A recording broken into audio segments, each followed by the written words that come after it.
제가 오늘 먼저 뵀는데 제가 더 부를 받았어요. 예, 제가 오늘 엄청 기대하고 있습니다. 괜히 또 강성 목사님 부담 주는 건 아닌지 모르겠는데 여러분 기대하셔도 좋습니다. 하나님 함께할 줄 믿습니다. 우리 목사님 굉장히 선교 열정이 많으시고요.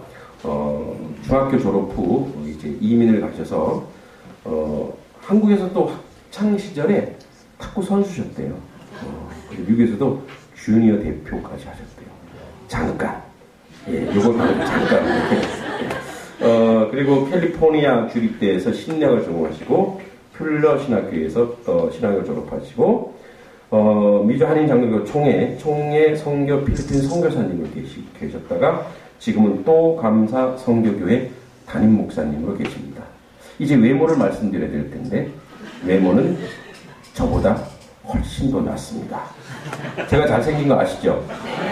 제가 장동건 닮았잖아요.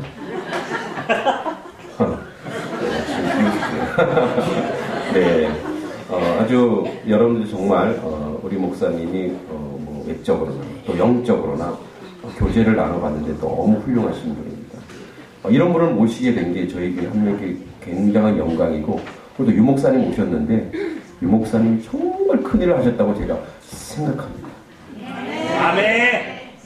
네, 유 목사님 계신데 지금 아밀이 작아서 섭섭할 거예요. 네, 유 목사님이 정말 큰일 하셨습니다. 아멘. 감사합니다. 이제 우리 강사 목사님 나오실 때 할렐루야로 크게 박수 치면서 우리 환영했습니다. 우리 최경원 목사님께서 우리가 오늘 귀한 말씀 주실 때 여러분 큰 은혜 받으시기 바랍니다. 목사님 모시겠습니다.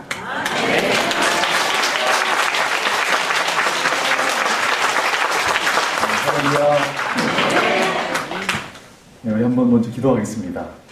하나님 감사합니다. 부족한 종이 너무나 귀한 교회에 와서 하나님 말씀을 나누게 됐습니다. 주님, 주님께서 이 모든 절차와 이 부흥회를 하나님께서 계획하시고 인도하심을 믿습니다.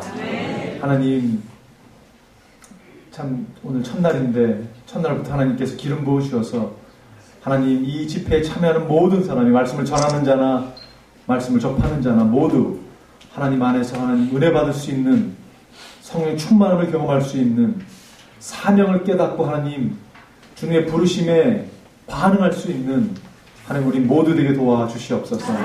참 집회를 사모하는 마음으로 하나님 오늘 주님 앞에 드린 아름다운 예물 주님 기뻐 받아주시고 주님 하나님 이 예물이 쓰여지는 곳에 예수 그리스도의 피 묻은 복음이 선포될 수 있도록 하나님 은혜 내려 주시옵소서.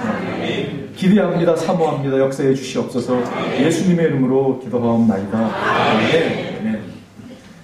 오늘 너무나 귀한 교회에 이렇게 오게 된 것이 하나님의 섭리라고 생각을 합니다. 참 이렇게 우리 김 목사님 또한 우리 이우영 목사님을 통해서 또 이 교회를 처음에 소개받고 이렇게 스케줄이 잡히면서 참 여러 가지 부담도 있었고 참 기대감도 있었습니다. 부족한 사람이 참 말씀을 다른 교회에 가서 나눈다는 게 개인적으로 참 저에게 도전이기도 하지만 부담이 적지 않게 있습니다. 근데 제가 오늘 낮에 김 목사님 만나 뵙고 또 저녁 때 우리 귀한 장로님들과 또 식사 같이 하면서요. 또 참 찬양하는 모습과 이렇게 교회 와 보니까요. 너무 이 분위기가 너무 가족 같은 그런 분위기가 제 마음에 느껴졌기 때문에 저도 좀 편한 마음으로 오늘과 또 내일 또 주일까지 말씀을 좀 함께 나눴으면 좋겠습니다. 여러분 제가 말씀을 나누기 전에 짧게 제 소개도 하겠지만 조금 이렇게 양해를 제가 구하고 싶습니다. 제가 중학교를 졸업하고 미국을 갔는데 미국 간 지가 만으로 한 33년이 됐습니다. 제가 한국말 잘하죠, 그죠? 네. 그런데 가끔은 제가 저도 잘 모르는 단어가 이렇게 탁 튀어나올 수도 있습니다. 그런 단어가 튀어나오면 그냥 알아서 그냥 이해하시면 좋을 것 같아요. 때로는 저도 모르는 얘기를 저도 할 때가 적지 않게 있습니다.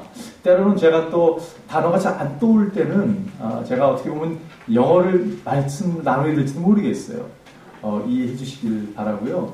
또 오늘 제가 특별히 오늘 은혜가 또 있을 것 같은 느낌이 있는 것 중에 하나가 여러분들이 많이 기도해 주기도 했지만 지금 아까 우리 한 장로님 기도하시면서 말씀해 주셨는데 지금 미국 시간이 아마 새벽 제가 계산을 해보니까 새벽 한 3시쯤 된 것 같아요. 네, 그리고 제가 온 지가 얼마 안 돼서 시차가 아직 조금 있습니다. 근데 참 이게 기대가 되더라고요. 왜냐면요. 시차가 있다는 말은 제가 지금 사실 아까 저녁 먹으면서도 내가 내 몸 안에 있는지 밖에 있는지 구분이 안 되는 것 같은 그런 느낌이 없잖아 있었어요. 그래서 오늘 저녁에도요. 제가 말씀을 나누면서도 내가 내 몸 안에 있는지 밖에 있는지 모르는 상황 가운데서 여러분 이거는 사실 어떻게 보면 저의 의지와 저의 힘으로 말씀을 전하는 것이 아니라 오늘 특별히 시차가 더 이렇게 시차의 갈등이 있는 가운데 하나님의 역사하지 않을까라는 기대감이 있습니다. 아멘이십니까? 네. 너무 감사합니다. 저는 고등학교 3학년 때 어렸을 때부터 사실 저희 아버님이 당신은 교회를 다니지 않으셨는데 저희 자녀들에게 교회를 가라고 이렇게 푸시를 좀 이렇게 하셨습니다. 그게 잘 이해가 안 됐었어요. 근데 나중에 깨닫게 된 것이 아버님이 어렸을 때 저희 할아버님 지금 일찍 돌아가셨는데 작은 아버님이 그 당신께서 잘하시던 곳에 목회를 하셨던 그런 분이셨습니다. 어렸을 때부터 신앙이 있던 분인데 아버님께서 이렇게 성장하시면서 또 아버님 일찍 돌아가시고 여러 가지 어려움을 겪으시면서 교회를 갈 수 있는 여건이 되지 않았었습니다. 아마 핑계일 수도 있겠지만 어려운 삶을 사셨습니다. 그러면서 자녀들에게는 당신이 그래도 어렸을 때 신앙을 가졌던 분이었기 때문에 이렇게 저희들이 권했던 기억이 납니다. 나중에는 아버님께서 미국에 오셔서 하나님께서 많이 은혜 주셔가지고 원래 한의를 공부를 하셨었는데 한의를 이렇게 직업을 갖고 계셨었는데 나중에 은퇴를 하시고 신학을 공부하시고 또 목사님이 되셔가지고 나중에는 의료 선교사로 이렇게 사시다가 하나님의 부르심을 받고 떠나셨습니다. 저는 어렸을 때 이렇게 아버님의 이렇게 강요로 이렇게 교회를 다니다가 고등학교 1학년 때 이제 중학교를 졸업하고 고등학교 1학년 미국에서 지나고 2학년을 지나고 여러분 참 그 10대 시절이 쉽지는 않았던 것 같아요. 왜냐하면 새로운 문화권에서 말도 잘 통하지 않는 곳에서 친구도 별로 없는 곳에서 그 10대를 지나면서요 참 마음 가운데 어려움이 많이 있었습니다. 그러면서 고3 때 제가 어느 한 단체를 통해서 선교단체였는데 수련회에 참석했다가 제가 그때 주님을 개인적으로 만나게 됐습니다. 주님께서 제 삶에 찾아와 주셨어요.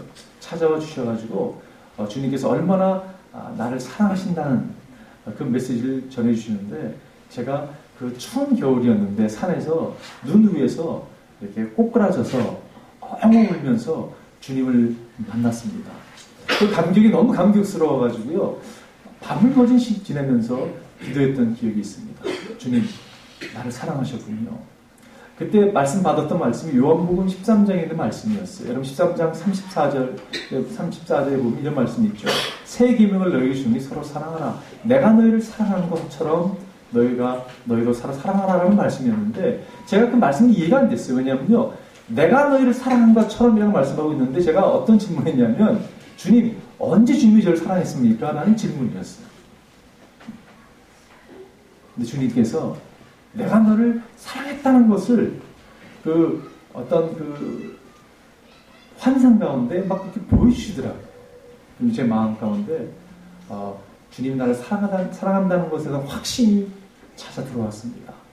그리고 그때부터 어떻게 보면 지금까지 하나님의 은혜 가운데 살아가고 있는 것을 제가 이렇게 증거할 수 있다고 생각을 합니다. 그것이 얼마나 감사한지 모르겠어요. 참 10대의 문화적인 충격 가운데 갈등하고 아무것도 몰랐던 저에게 주님이 이렇게 딱 찾아와 주셨어요. 찾아오셔서 저희 주위에 계셨습니다. 제가 그 전까지는요, 아까 우리 저 목사님 소개해 주셨지만 한국에서 탁구 선수로 있으면서 미국에서 한국에서 탁구 선수는 하루에 여러분 한 6시간씩 운동을 했어요. 우리 얼마나 장시간을 연습을 하겠습니까? 제가 막 여기서 연습을 하고 가다가 미국을 딱 가니까요. 미국에 가자마자 그 한 3개월 정도 후에 그 캘리포니아에서 캘리포니아 주 챔피언십이 있었는데 제가 가가지고 시합을 하는데요. 이상한 걸 발견했습니다. 여러분, 한국에서 한 6시간 사이에 운동을 하게 되면요. 굉장히 빠르죠. 그런데 시합을 나갔는데 시합을 제가 잘 못하는 거예요. 여러분, 제가 시합을 못했는지 아십니까? 그분들의 공이 너무 느린 거예요. 여러분, 이 탁구가 얼마나 빠른 운동입니까? 그죠? 하루에 6시간 운동하다 보니까 굉장히 빠른데 공이 너무 늦게 느껴지는 겁니다. 사실 그거는 좀 이렇게 늦게 느껴졌지만 제가 그 시합에서 3관왕을 했습니다. 그래서 나름대로 이제 인정받는 선수가 됐습니다. 그리고 열심히 쫓아다녔어요. 어린 나이이기 때문에 미국 주니어 대표로 시합도 나가기도 하고 또 한국에 서울 오픈이라고 80년대 초에 국제대회가 있었는데 제가 미국 유니폼을 입고 또 와가지고 시합도 했던 그런 기억이 있습니다. 탁구공이 여러분 그때 요즘은 좀 사이즈가 커졌습니다. 옛날에는 작았었거든요. 0.5g밖에 안 되는 공을 제가 항상 쫓아다니는 삶을 어렸지만 살던 사람이었는데 저에게 예수님께서 찾아와 주셔서 제 중심에 당신께서 주인이라는 걸 선포했을 때 그 감격이 너무 컸다고 생각을 해요. 그 당시에는요. 제가 이 탁구 쫓아다니는 게 별로 흥미가 없더라고요. 내가 만난 예수 그리스도의 그 감격이 너무 감격스러워서 내가 그때는 자동차가 없었는데 교회를 그냥 걸어가지도 못했습니다. 막 달려가서 뛰어갔어요. 내가 만난 주님이 너무 감격스러워서 막 그냥 교회를 달려가서 예배드리고 기도하고 말씀을 접하고 봉사했던 그런 기억들이 있습니다. 그러면서 대학교를 지나면서 대학교 3학년 때 주님께서 저를 갖다가 선교사로 널 부른다라는 그런 말씀을 제가 접하게 됐어요. 그래서 제가 헌신했습니다. 주님, 내가 나의 삶을 주님의 선교를 위해서 바치겠습니다. 그리고 헌신하고요. 대학을 졸업하고 이제 신학대학교에 가게 됐습니다. 열심히 공부했습니다. 하나님의 은혜 가운데 참 그전에는 공부 잘 못하던 사람이었는데 하나님 은혜 주셔서 아주 참 열심히 공부해서 신학교를 졸업을 하고 이제 졸업할 무렵쯤 됐을 때 제 마음속에 어떤 생각이 들었냐면 미국에 1.5세 2세들이 많이 있는데 이들을 위해서 선교하는 것도 이게 선교의 한 모습이구나 하는 생각이 들었습니다. 그래서 열심히 어떻게 보면 그 일을 감당했는데 하루는 말씀을 접한 하나님께서 그런 말씀을 주시더라고요. 네가 나에게 서원한 것을 갚아라라는 이런 전도서에 보면 그런 말씀이 있거든요. 그 말씀을 딱 주시더라고요. 그래서 제가 가만히 생각해보면 하나님께 선교에 대한 헌신을 한 게 있는데 내가 이걸 지켜야겠구나라는 마음이 제 마음까지 찾아왔습니다. 그래서 제가 섬기던 교회에서 목사님이 찾아가서 하나님 나에게 주신 이런 마음이 있어서 제가 선교를 가야 되겠노라고 말씀했을 때 목사님 참 기쁜 마음으로 저를 교회에서 파송을 해주게 됐습니다. 그래서 제가 아내와 그때 어린 우리 아이와 함께 필리핀으로 선교사로 파송을 받았습니다. 가가지고 얼마나 신나게 선교를 감당했는지 모르겠어요. 막 이리저리 쫓아다니면서 그때 신학교에서 가르치는 사역과 산악지대 사역을 했는데요. 너무 아주 그냥 성령의 충만한 가운데 재밌게 선교사를 감당했습니다. 그러다 한 2년 정도 지났는데 갑자기 몸에 좀 이상이 찾아왔어요. 그래서 아주 안타까운 가운데 제가 다시 미국으로 돌아올 수밖에 없었습니다. 미국에 돌아와가지고 제가 나름대로 1.5세, 여러분 미국에는 이런 1.5세라고 하는 그러한 세대가 있습니다. 이제 처음에 나이가 들어서 미국을 간 사람은 1세라고 얘기합니다. 그리고 미국에서 1세를 통해 태어난 아이가 2세라고 얘기하고 1세 부모를 쫓아서 어린 나이에 간 사람을 1.5세라고 그러는데 제가 나름대로 1.5세로서 다른 1.5세를 보면서요. 야, 나도 이렇게 하나님께 붙들린 바 돼서 선교사를 감당할 수 있다면 하나님께서 이 1.5세, 2세들을 향해서 엄청난 선교를 감당하겠다라는 확신이 찾아왔습니다. 그래서 제가 교회를 개척하게 됐어요. 젊은 삶에서 개척하면서 어떻게 보면 그 무식함이 용감하다고 잘 몰라가지고요. 막 교체에 있다가 굉장히 어려움을 많이 겪었던 것 같아요. 참 재정적인 어려움이 이렇게 있구나를 또 겪으면서 이렇게 시간이 참 지났는데 그 한 5년 동안 그 젊은이와 사역을 하면서 하나님께서 많은 은혜를 주셨습니다. 저희가 첫해 단기 선교를 저와 저희 아내와 세 형제와 함께 5명이 몽골리아로 단기 선교를 갔습니다. 그리고 그 다음에는 10명의 단기 선교팀을 꾸려서 그 다음에는 필리핀으로 갔습니다. 그래서 3년 뒤에는요 20명의 또 젊은이를 꾸려서요 또 중국으로 단기 선교를 갔습니다. 그래서 시간이 가면서 막 팀들이 막 모아지게 되고 저희가 참 은혜가 있었던 것이 첫 해부터 참 젊은이 사역이었는데 저희가 막 정해놓고 한 40% 우리가 해외 선교한다 그래가지고요 참 재정이 어려운 가운데서도 그런 선교를 감당했습니다. 근데 하나님께서 이런 일을 감당하는데 하나님이 참 열매를 부어주시더라고요. 그리고 한 5년쯤 했을 때 지금 제가 섬기고 있는 또감사 선교회라는 교회인데 한 선교회 어떻게 표현하면요 미친 사람들이 있었습니다.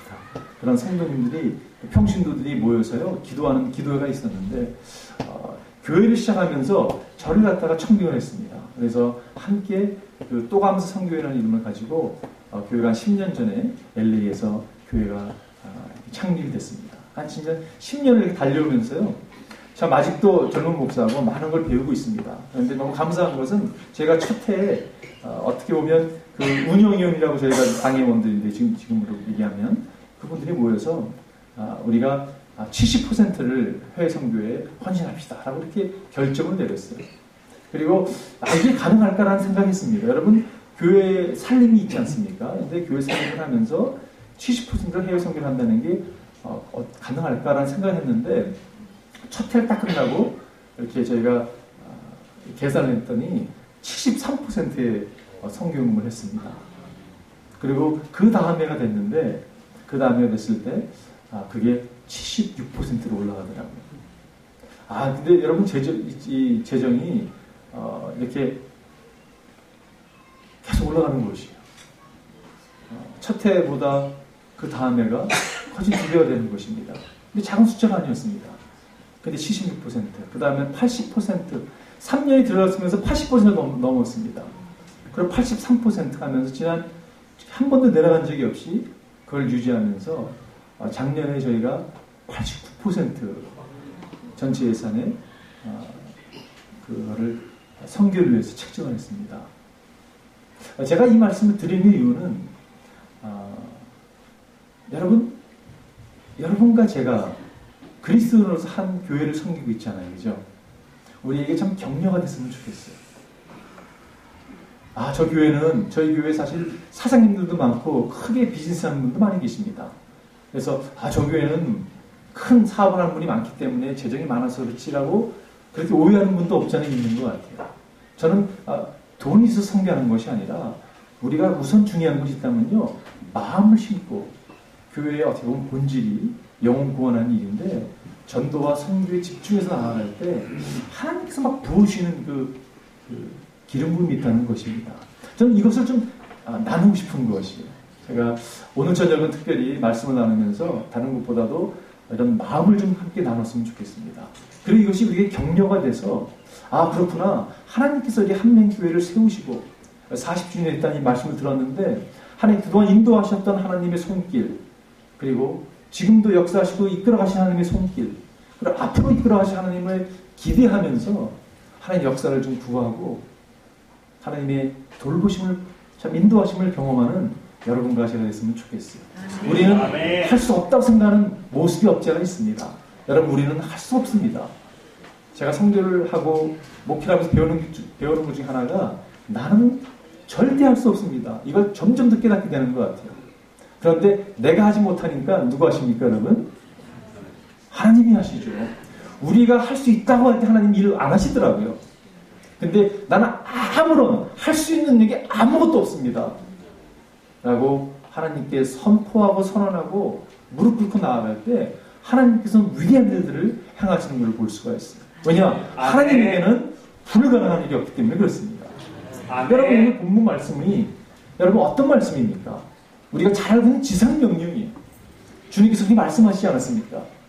주님께서요 하나님께서 나에게 모든 권세를 다 주셨다고 이 권세를 내가 이제 너희에게 준다고 말씀하고 있는 거 아닙니까? 그러면서 뭐라고 말씀하고 있습니까? 그러므로 너희는 가서 모든 족속을 제자를 삼아 아버지 하나님의 성령 이름 세를 주고 내가 너에게 분ban 모든 걸 가르쳐 지키게 하라. 볼지어다 내가 세상 끝날까지 너희와 항상 있을 것이라 말씀하고 있는데 여러분 이 말씀에 말씀은 약속의 말씀이 속해 있는 걸 볼 수가 있어요. 그죠? 여러분 이 약속의 말씀 무엇이 약속의 말씀입니까? 지상명령의 약속의 말씀이 무엇이에요, 여러분? 아시는 분 한번 말씀해 보세요.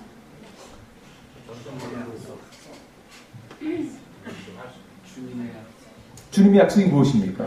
지상명령에 볼지어다 내가 세상 끝날까지 너희와 항상 함께하리라. 여러분 주님께서 이 약속을 하고 계세요. 그죠? 주님이 우리와 함께한다면 하나님이 우리를 위하신다면 여러분 무엇이 두렵습니까? 어떤 환경 가운데 어떤 어려움을 우리가 부닥치고 만난다 할지라도 주님이 함께 하셔서 우리에게 힘을 주시고 능력을 공급해 주신다면 못할 일이 없죠. 그죠? 아멘이십니까 여러분? 그 약속의 말씀을 주셨어요. 그런데 모든 성경에는 약속의 말씀이 성경에 약속이 엄청 많이 있는데 모든 약속의 말씀에는 여러분 조건이 있는 거 아시죠? 이 지상명령의 약속의 말씀은 세상 끝날까지 주님께서 함께 하신다고 말씀하고 있는데 그 말씀의 그 약속의 말씀의 조건은 무엇입니까? 여러분? 조건이 바로 그러므로 너희는 가서 모든 제자를 삼으라는 말씀이죠. 그죠? 내가 너에게 분ban 모든 가르쳐 지키라는 거죠. 가서 제자 삼으라고 하시는 말씀 영혼 구원에 대한 말씀이죠. 그죠? 이 말씀을 누구에게 주셨습니까, 여러분? 여러분과 저에게 주었다는 이야기. 그 말씀은 2000년 전에 제자들에게만 주신 말씀이 아니라 21세기에 살아가는 여러분과 저에게도 동일하게 주시는 말씀입니다. 우리는 하나님의 말씀을 접할 때 우리 그럴 때 있잖아요. 그죠? 말씀을 설교를 들으면서도 때로는 오늘 이 메시지는 김지수가 들었어야 되는데 오늘 안 왔네 김지수사. 여러분 이런 모습이 있습니다. 성경을 볼 때도 우리는요. 이 말씀은 지금 하나님께서 이스라엘 백성에게 하고 있는 말씀이지 뭐 이렇게 얘기할 때가 있습니다. 이 말씀은 제자들에게 2000년에 하신 말씀이지 우리에게 하는 말씀이 아니라고 착각할 때가 있어요. 아닙니다, 여러분. 이 지상명령은 주님의 유언적인 말씀이었어요. 여러분 주님께서 지금 우리 왜 죽으셨습니다. 부활하셨습니다. 그리고 승천하시기 전에 지금 우리에게 말씀하고 있는 것이에요. 지금 하나님 품으로 가시기 전에 가장 중요한 말씀을 우리에게 지금 증거하고 있다는 말씀입니다. 아멘. 여러분 지금 이 말씀이요 그런 말씀과 비슷한 것입니다. 여러분 우리 부모님들이 뭐 할아버지 할머니 될 수가 있고 아버지 어머니 될 수가 있고 죽음의 침상에서 여러분 마지막 유언적인 말씀을 나눌 때가 있습니다. 그 누구도 여러분 죽음의 침상에서 농담하는 사람 없잖아요. 그죠? 그 누구도 죽음의 침상에서 여러분 장난하는 사람이 없습니다.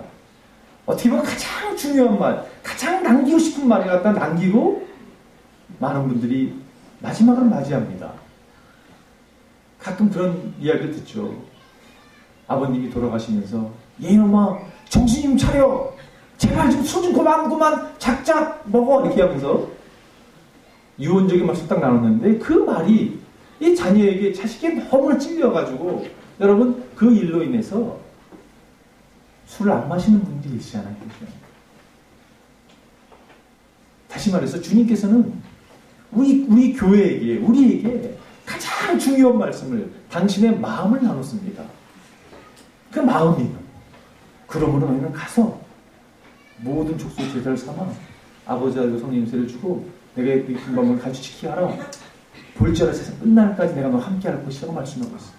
하나님이 함께 하신다면 우리가 가서 순종을 떠나서 일하는 것 하나님께서 함께 하신다는 말씀이에요.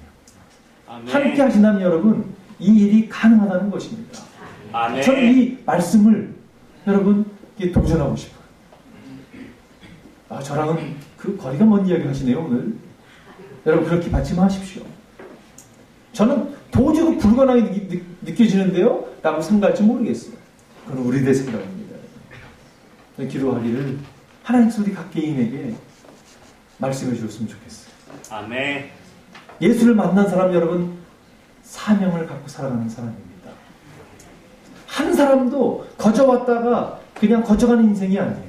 예수를 만난 사람들은 주님께서 모든 사람에게 사명을 주셨어요. 그 사명은 우리가 오늘 받들은 말씀이 있다고 생각합니다. 여러분, 교회라는 것은 저는 이렇게 생각해요. 미국의 릭 워런이라고 하는 그 목사님이 계신데 그분에게 개인적으로 어려운 일이 최근에 일어났지만 그분이 여러분 이런 표현을 했습니다. 교회의 사이즈는 얼마나 많은 사람이 앉아있느냐, 이 의자에 있지 아니하고 얼마나 많은 사람을 세상으로 보냈느냐의 사이즈가 결정된다는 얘기를 했어요. 제가요 다리 다쳤습니다. 바로 그거라고. 그분이 영어로 그렇게 표현했어요. sitting 앉아있는 sitting capacity가 아니라 standing capacity라고. 앉아있는 게 아니라 나가는 것. 그것이 교회 사이즈라고 얘기했습니다. 여러분 그렇습니다. 우리가 진정한 교회가 된다는 것, 사명을 받았다는 의미는 우리의 주위의 공동체, 이 공동체가 주위의 커뮤니티를 향해서 나아가는 것이. 이것이 어떻게 가능할까라고 여러분 생각할지 모르겠어요. 그러나 함께 하신다면 이것이 가능한 것을 볼 수가 있습니다. 아멘. 여러분 제가 한번 질문해 볼게요.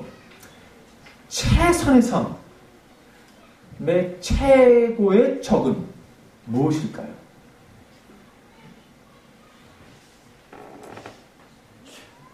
최고의 삶의 최대의 적은요, 사람들이 생각하기에 최악의 어떻게 보면 삶이라고 생각하는 사람이 있습니다.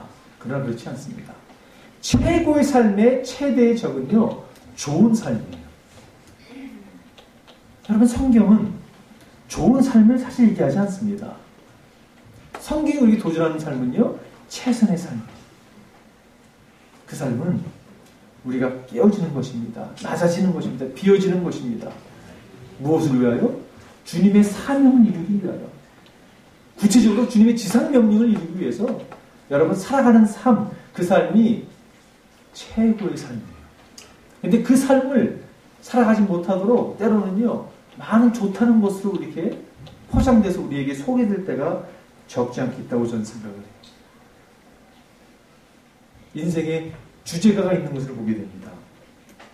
사람들이 나름대로요, 이렇게 삶을 꾸려가는데 저는 크게 세 가지가 있는 것 같아요. 한 삶은 어떤 삶이냐면 죽지 못해 사는 삶이에요. 여러분 이런 노래 아세요? 제가 젊은 사람이지 옛날에 이런 노래가 있더라고요. 오늘도 걷는다마는 정처 없는 나그네. 제 이 노래가 잘 아는 이유가요. 제가 대학교 때 같이 다니는 친구가 제가 이제 운전을 해주고 이제 같이 다니는데 딱 차를 타면 맨날 이 노래 부르는 거예요.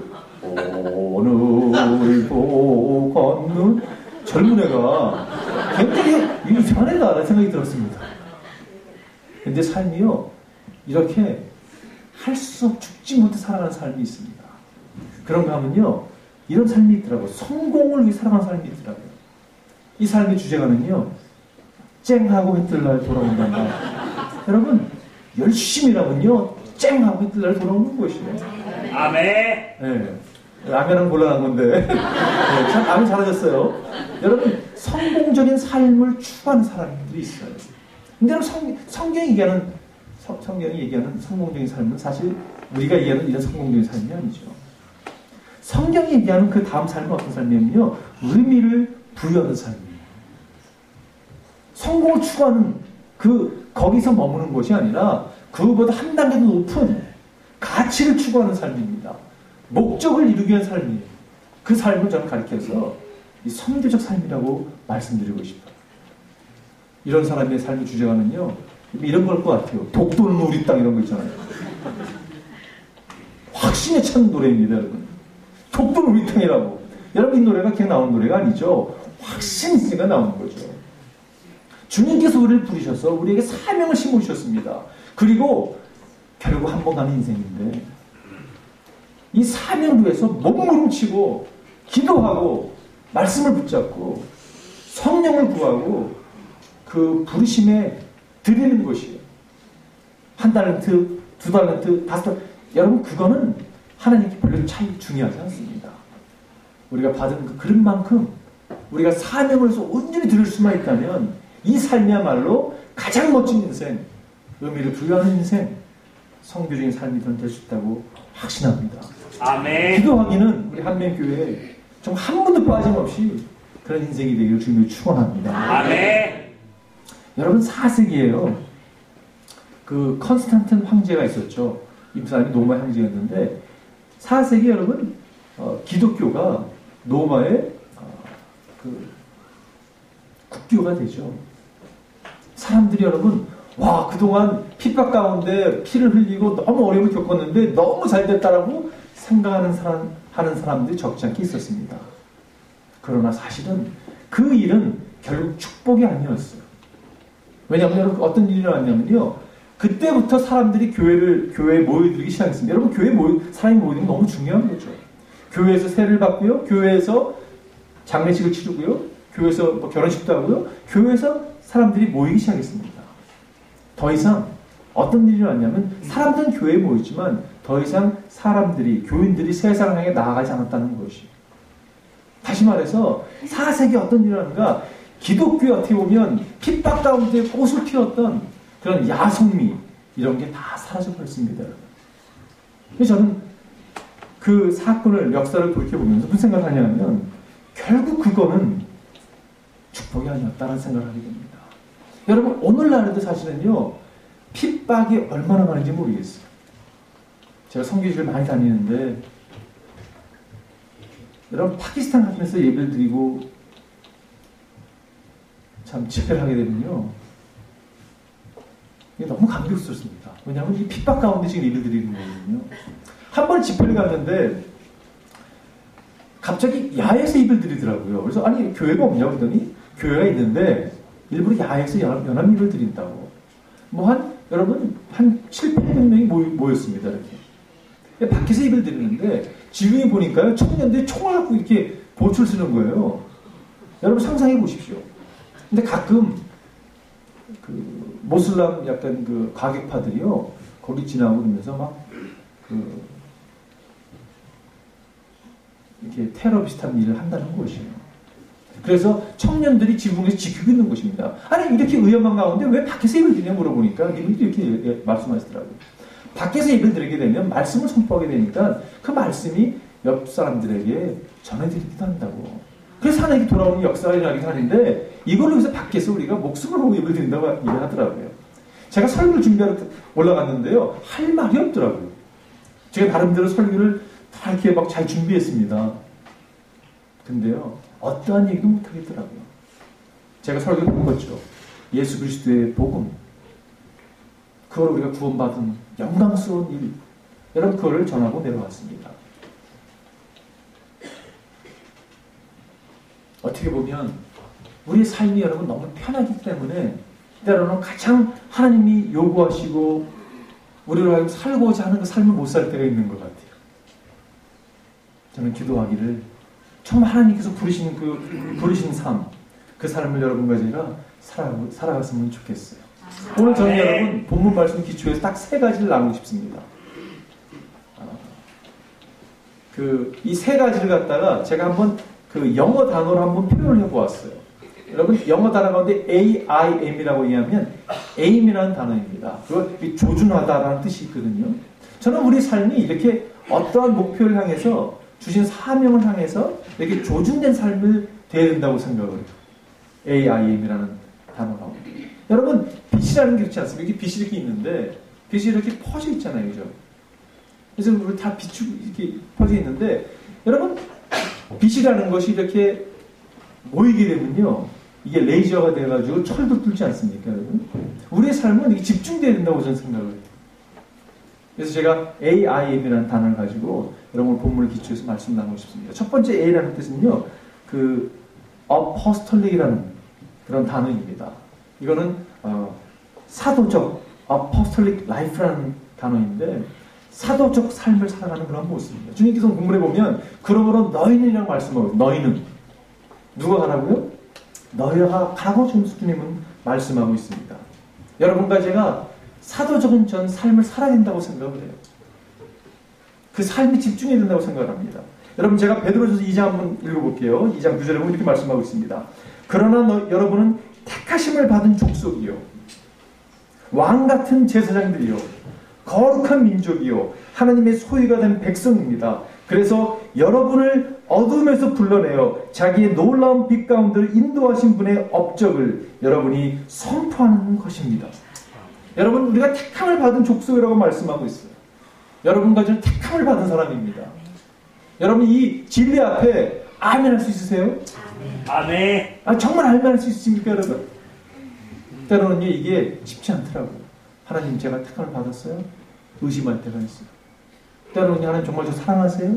의심할 때가 있습니다.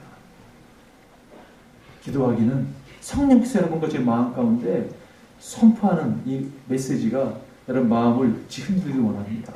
내가 너를 사랑한다. 너는 택함을 받은 자라는 말씀이에요. 여러분과 제가 이 가운데 있다면요 여러분은 택함을 받은 사람입니다. 아멘. 그렇지 않습니까 여러분? 아멘. 하나님의 사랑에 반응을 보인 사람이에요. 사랑을 경험한 사람이죠. 주님 우리를 택했다고 말씀하고 있어요. 우리는 사실이요 우리 인간은 끊임없이 인정받고 싶어 합니다.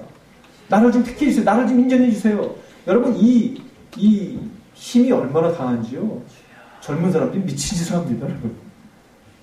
자녀들이 미친 짓을 해요. 엄마 아빠 나를 좀 인정해줘. 나를 좀 받아줘. 이 힘이 얼마나 강한지 이 욕망이 엉뚱한 일을 하기도 합니다. 여러분.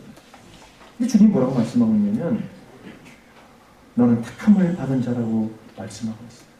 요한복음 15장 16절에 보면 너희가 나를 택한 것이 아니라 내가 너희를 택하여 세운 것이다. 그것은 너희가 가서 열매를 맺어 그 열매가 언제나 남아있게 하려는 것이다. 그리하여 너희가 내 이름으로 아버지께 구하는 것은 무엇인지 다 받게 하려 하는 것이다 말씀하고 있습니다.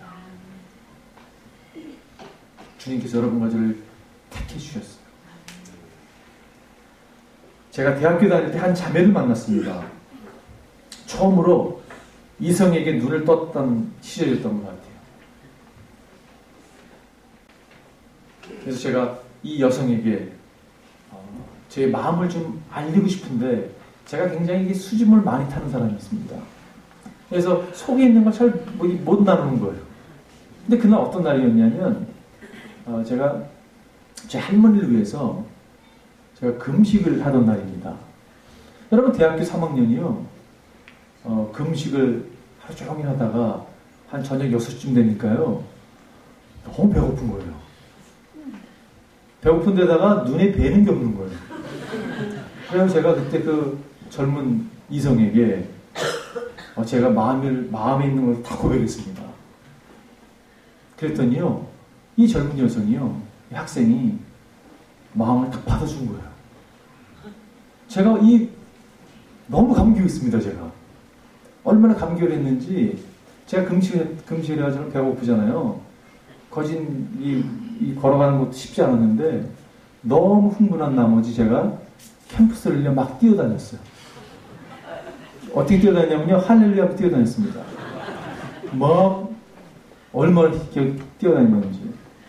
제가 이 얘기를 가감하게 할 수 있는 이유는 그 자매가 제 아내가 됐기 때문에 제가 이 이야기를 가감할 수 있는 겁니다. 저기 앉아있는 아내가 제 아내인데 아내가 안 됐으면 얘기 못하죠. 근데 여러분 제가 그 일이 사실 굉장히 오래된 일이거든요. 25년 넘은 이야기인 것 같습니다. 근데 아직도 그 생생한 기억이 남아요. 왜냐하면 한 인격체가 다른 인격체인 나를 받아줬다는 사실 앞에요. 너무 흥분했던 거예요. 근데 여러분 생각해보세요. 다른 한 사람이 나를 받아줬다 해도 흥분되는데 만왕의 왕, 만주의 주 되시는 하나님 아버지께서 여러분과 저를 내가 너를 택하여 세웠다라고 말씀하고 있는 거예요. 너를 택하신 백성이라고 말씀하고 있는 것이죠. 여러분 이게 얼마나 감격스러운 일입니까? 이 말씀 하나만 붙잡고 살아도요. 평생 살아도 감격 가운데 살 수 있다고 생각을 해요. 또 뭐라고 말씀하고 있습니까? 너희는 왕같은 제사장이라고 말씀하고 있어요. 와, 우리 보고 제사장이라고요? 왕같은 제사장이라고요? 여러분, 예스. 주님의 말씀이세요. 너희는 나에게 택함 받은 백성뿐만이 아니라 왕 같은 제사장이라고. 여러분, 제사장이 어떤 일을 했습니까? 구약에 보면요, 하나님과 하나님의 백성 사이를 잇는 다리 역할을 한 사람이죠. 중지자가 된 사람들이죠. 주님께서 여러분과 제가 제사장이라고 말씀하고 있어요. 왕 같은 제사장들이요라고 말씀하고 있습니다. 여러분, 종교개혁자 마르틴 루터는 그의 개혁운동에서 네 가지 중요한 질문에 대한 해결책을 가지고 옵니다. 이런 질문들이었어요. 어떻게 구원을 받을 수 있습니까? 종교의 권위는 어디에 있습니까? 교회란 무엇입니까? 그리스도의 생활의 본질이 무엇입니까? 이런 질문들의 답을 어떻게 구원을 얻을 수 있습니까? 오직 구원, 오직 믿음으로 구원 얻습니다. 라는 해결책을 갖다 주죠. 종교의 권위가 어디 있습니까? 오직 말씀의 권위가 있습니다. 세 번 질문, 교회란 무엇입니까? 라는 질문 앞에 여러분, 말씀도 어떤 답을 갖고 옵니까? 우리는 이 오늘 본문, 이 베드로서 2장에 나오는 말씀을 가지고 우리는 다 하나님 앞에서 왕같은 제사장이라고 말씀하고 있어요. 믿음의 공동체 전체가 하나님 앞에서 성직자라는 그러한 종교에게 선포를 합니다. 여러분, 그래서 많은 제사장설이 여기서 나오는 거죠. 여러분과 저는요, 성경이 선포하고 있는, 여러분, 진리가 우리를 붙들고 살아가야 되지 않습니까, 여러분? 우리의 생각과 우리의 나름대로 깨닫고 이해되는 것을 살아가는 것이 아니라 진리를 가지고 살아가야 되는데, 진리는 뭐라고 말씀하고 있는가? 왕같은 제사장으로 말씀하고 있다는 사실이에요. 무슨 말이냐면, 우리는 직접 하나님께 나아갈 수 있습니다, 여러분. 하나님 직접 나아가서 하나님과 백성, 하나님의 백성의 사이를 놓는 다리 역할을 할 수 있다는 그러한 이야기예요. 이것이 얼마나 감격스럽습니까, 여러분? 제 처지는 이게 안 되는데요? 그게 중요한 게 아니에요. 중요한 게 뭐냐면 이 진리가 중요한 것입니다. 이 진리를 믿고 선포하고 나아갈 때 하나님이 역사하는 걸 경험하게 된다는 것이에요.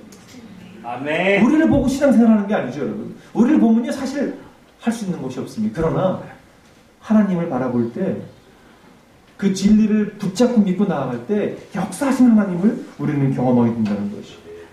또 오늘 계속적으로 베드로 전서에 뭐라고 말씀하고 있냐면 하나님의 소유된 백성이라고 말씀하고 있어요. 하나님의 소유된 백성. 여러분, 가치라는 것, 가치를 어떻게 측정하십니까? 가치는 이런 것입니다. 어떤 물건이 있는데 이 물건을 누군가가 얼마를 쳐줄 것인가, 그것이 그 물건의 가치죠. 값이죠. 뭐 여성들이 명품 가방을 들고 다니는데요, 가격이 엄청나더라고요. 막 미국에서 몇천 불, 막 2,000불 정도면 얼마입니까? 막 200만 원이요? 여러분, 가방은 200만 원 가방이 있습니다. 아니, 200만 원 있으면 500만 원 가방도 있어요. 1,000만 원짜리 가방도 있더라고요. 그런데 야, 그거 사겠어? 라고 생각할지 모르지만 사는 사람이 있습니다. 왜냐하면 있으니까 만드는 거 아니에요, 그죠? 누군가 그만큼의 돈을 내고 사겠다는 거예요, 그게. 여러분, 그게 가치죠. 그 가격이죠. 그래서 가격을 매깁니다. 미국에서요, 또 가격을 매기는 것 중 하나가, 여러분, 억션 아죠, 억션. 이렇게, 억션이 뭐죠? 정말 이렇게. 경매하는 거죠. 경매를 하는데, 과거에 그 물건을 누가 소유했냐에 따라서 가격 차이가 나더라고요. 예를 들어서 어느 영화 배우가 소유했던 그런 옷, 이런 게, 내가 입고 다니는 옷을 팔려면 뭐 돈도 안 쳐주는데, 영화 배우가 입었던 옷, 막 가격이 엄청난 것이에요. 엘비스 프레슬리 여러분 아십니까? 엘비스 프레슬리 가수, 유명 가수 아닙니까? 그 사람이 과거에 썼던 기타, 이거는요, 가격이 고가의 가격입니다.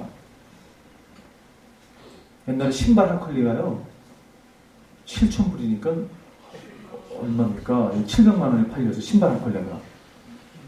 여러분 신고 다니는 신발 만약에 누구한테 판다고 생각해보세요. 팔리겠습니까, 여러분? 근데 이게 누구의 신발이었냐면 농구의 황제라고 얘기하는 마이클 졸던 선수가요, 시합 때 신었던 신발이에요.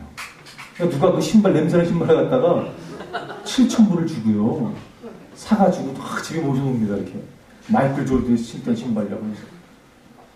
여러분, 이 두 가지 가격을 매기는, 과거에 누가 소유했고 얼마를 누군가가 쳐주기 원하는 것이 가격을 매기는 기준이라면 여러분 제 가격은 얼마입니까?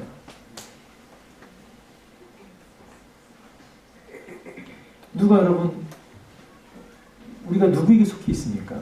누가 우리 소유했습니까? 하나님이 소유하셨어요. 그죠? 여러분과 저에게 어떠한 값을 예수님이 치르고 우리를 사셨습니까? 돈으로 매길 수 없는, 값으로 매길 수 없는 십자가의 공로로 인하여 우리가 여러분 하나님의 자녀가 됐죠. 저는 고린도전서 7장 23절 너무 좋아합니다. 여러분은 하나님께서 값을 치르고 사신 사람입니다. 그러므로 사람의 노예가 되지 마십시오. 우리는요 값을 치르고 하나님께서 값을 치르고 사신 사람이라고 말씀하고 있어요. 예수 그리스도께서 십자가에서 우리의 모든 값을 치렀다고 성경은 선포하고 있습니다. 그렇게 소중한 사람이에요. 존귀한 사람입니다. 여러분 우리가 우리 자신을 갖다가 어떻게 바라보느냐가 다른 사람을 대하는 태도더라고요. 보니까 내가 하나님께 속한 존귀한 자야. 나는 하나님의 백성이야. 나는 제사장이야. 나는 택함을 받았어 라고 여기는 사람이 다른 사람을 동일하게 대하는 모습이 있더라고요. 근데 나를 그렇게 바라보지 못한다면요 이 사명이 이루지 못합니다. 우리에게 주신 사명, 최선의 삶을 살아야 되는데 이 삶을 못 이루게 하는 이유가 뭐냐면 진리를 믿지 않는 것이에요. 여러분 진리는 선포되고 있습니다. 지금. 그래서 여러분과 제가 믿음으로 받아들이는 게 첫 번째 그게 첫 단추를 끼는 모습이라고 생각을 합니다.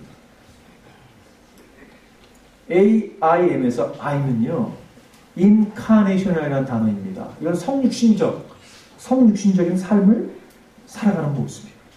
여러분 예수님은 어떤 분이셨습니까? 하나님이신데 그분이 인간의 몸을 입으시고 성육신 되셔가지고 우리 가운데 오셨습니다. 왜 오셨어요? 우리를 섬기러 오셨어요. 여러분 빌립보서 2장 5절 8절 이렇게 말씀하고 있죠. 너희 안에 이 마음을 품으라. 곧 그리스도 예수의 마음이니 그는 근본 하나님의 본체시나 하나님과 동등됨을 취할 것을 여기지 아니하시고 오히려 자기를 비어 종의 형체를 가지사 사람들과 같이 되셨고 사람의 모양으로 나타나사 자기를 낮추시고 죽기까지 복종하셨으니 곧 십자가에 죽으십니다. 그게 예수님의 모습이었어요. 성육신하신 예수 그리스도. 여러분과 제가 그분을 믿고 따르는 사람입니다. 그분의 참 유언적인 말씀을 선포하고 있는데 그 말씀을 받아들이는 것이에요. 주님이 뭐라고 말씀하시고 있습니까? 마가복음 10장에 보면 45절 이렇게 말씀하고 있죠. 인자가 무슨 섬김을 받으려 함이 아니요 도리어 섬기려 하고 자기 목숨을 많은 사람의 대속물로 주려 합니다. 여러분 성육신적인 삶은요 섬김의 삶이에요. 여러분과 제가 참 그런 얘기를 들었습니다. 한명교회 성도님들 잘 섬기신다는 얘기를 들었어요. 얼마나 감사한지 모르겠어요. 여러분 이 섬김이 그 무엇보다 능력 있는 것입니다. 예수님이 섬김의 종으로 오셨어요. 섬김의 종으로 오셔서 섬김의 종의 삶을 보여주셨습니다. 여러분 이것처럼 위대한 삶은 없다고 생각을 해요. 미국의 그 크리스천 저자 가운데 필립 옌스라는 분이 계십니다. 이분의 책이 한국말로 많이 번역되어가지고 많은 사람이 읽고 있는데 이분이 원래 시카고에 있는 신문사 기자 출신이거든요. 근데 이 필립 옌스라는 분이 인터뷰를 했는데 800명을 대상으로 인터뷰를 했습니다. 여러분 신문에 인터뷰를 해가지고 기사화 될 정도 인물은요 유명한 분들이죠. 대부분 사회적으로 알려진 분들이죠. 근데 이 필립 옌스가 800명의 사람을 대상으로 해서 인터뷰를 했는데 이분이 결론이 뭐냐면 이 세상에 딱 두 부류의 사람들이 있다. 첫 단은 어떤 사람이냐면요 스타 의식을 갖고 살아가는 사람. 여러분 스타가 무엇입니까? 흔히 얘기하는 연예인들 뭐 스타 의식을 갖고 살아가는 사람이 있잖아요. 그렇죠? 이런 사람들은 반짝반짝한다는 것이에요. 순간적으로 반짝거리다가 사라진다는 것입니다. 근데 이분이 뭐라고 얘기했냐면 다른 부류의 사람인데 이 사람도 어떤 사람이냐면 servant라는 표현을 servant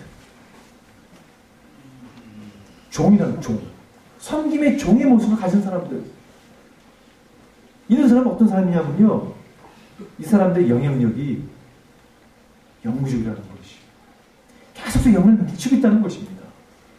여러분, 제가 한번 질문해 볼게요. 여러분은 스타이십니까? 아니면 서번트이십니까? 여러분은 종의 모습을 갖고 계세요? 아니면 스타의식을 갖고 살아가십니까? 다시 질문해 볼게요. 여러분은 스타가 되고 싶으세요? 아니요. 섬김의 종이 되고 싶으세요? 성김의 종. 아멘. 아멘. 여기 가운데 계신 모든 분들이 섬김의 종이 되실 주님을 축원합니다. 아멘. 여러분, 그럴 때 여러분의 인생은 영향을 끼치는 삶을 살 뿐더러 영구적인 영향을 남기고 주님 나아가셨다고 확신합니다. 아멘. 여러분, 제가 한번 질문해 볼게요. 여러분이 오늘 이 자리에 앉아 있을 때까지, 앉게 되기까지 여러분을 변화시켜서 하나님을 예배하고 하나님을 경외하는 삶을 살아가고 있는데, 여러분을 변화시킨 5편의 설교 메시지, 어떤 메시지가 있습니까? 한번 적어보실래요, 여러분? 여러분을 정말 오늘날 여기까지 있게 한, 여러분을 변화시킨 정말 능력이 하나님의 말씀 5편. 우리 김 목사님도 계시고 뒤에 유 목사님도 계신데, 여러분 목사님 설교 기억하시죠? 네.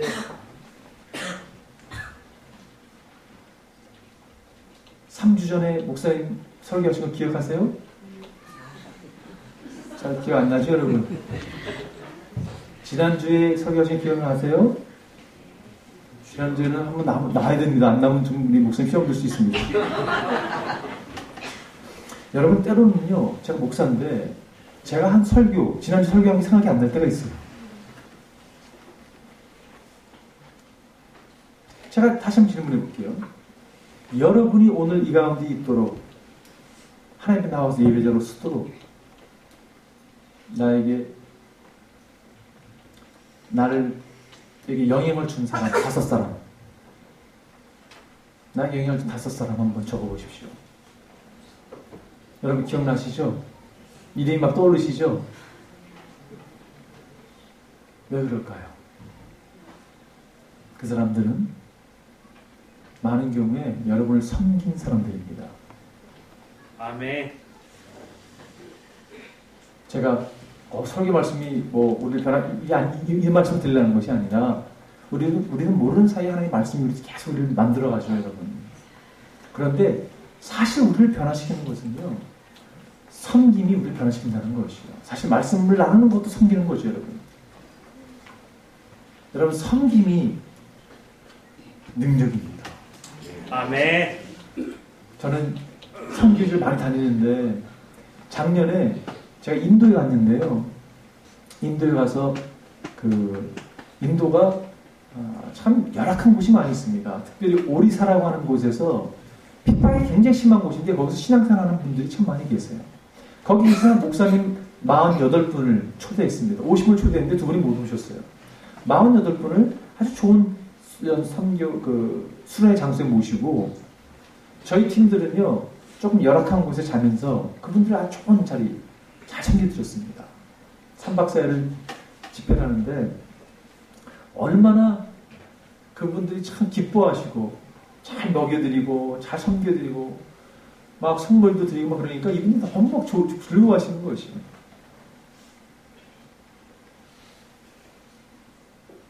우리가 특별히 가르친 것도 없었거든요. 너무 흥분해 하시더라고요. 떠나시는데 우리 한 사람 한 사람을 끊어안고 감격의 눈물을 흘리시더라고요. 저희가 세족시간의 시간이 있었습니다. 발이 너무 아름답지 않습니까, 여러분? 핍박이 심한 곳에서 복음을 전하기 위해서 열심히 다니시는 분들, 저희가 발을 씻겨드리려고 딱 무릎 꿇고 발을 씻는데요. 대부분 목사님들이 신발이 없는 분들이세요. 신발이 없는 가운데 여러분 다니시니까 그 발이요, 굳은 살이 이렇게 배겨가지고요, 너무 쉽지 않습니다. 발을 딱 잡는데 냄새부터 시작해서 너무 어렵더라고요. 근데 여러분 요한복음 13장에 예수님께서 제자들 발 씻은 장면이 있지 않습니까? 딱 발을 잡고 물을 딱 닦는 순간 많은 경우에 다 경험했던 것 같아요. 성령께서 역사하시더라고요. 성령께서 정말 2000년에 우리를 갖다가 예수님께서 제자들 발을 씻기는 그 장소를 옮겨주는 것 같더라고요. 말이 잘 안 통하는 그런 목사님들이셨지만 함께 부둥켜 안고 안목 울었습니다. 그게 얼마나 격려되는지 모르겠어요. 저는 확신하건대 그분들이 많은 격려 위로를 받았다고 생각을 해요. 그리고 제가 9월에 또 갑니다. 그분들 섬기러. 작년에 스리랑카에 갔어요. 스리랑카에 한 100명의 목사님들을 모시고 제가 집회를 했습니다. 3박 4일 집회를 하는데 저녁마다 현지에 있는 목사님들을 강사를 세웠습니다. 주강사를 세우고 미국에서 오신 분들은요, 저를 포함해서 그냥 낮에 특강을 몇 개 했습니다. 특강을 하는데 다 끝나고 나서 이분이 그러시더라고요. 목사님 나와서 간증을 하시는데 이번 집회 너무 은혜를 많이 받았습니다. 미국에서 오시고 한국에서 오신 목사님들이 우리를 섬겨주셔서 너무 감사합니다. 이런 표현을 하시더라고요. 제가 그때 깨달았어요. 이 모임은 성공적인 모임이었다.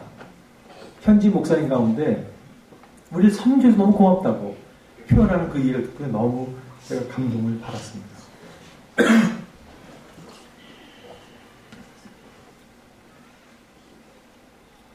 성육신의 삶을 산다는 이야기는 섬김의 종의 모습을 살아가는 거죠.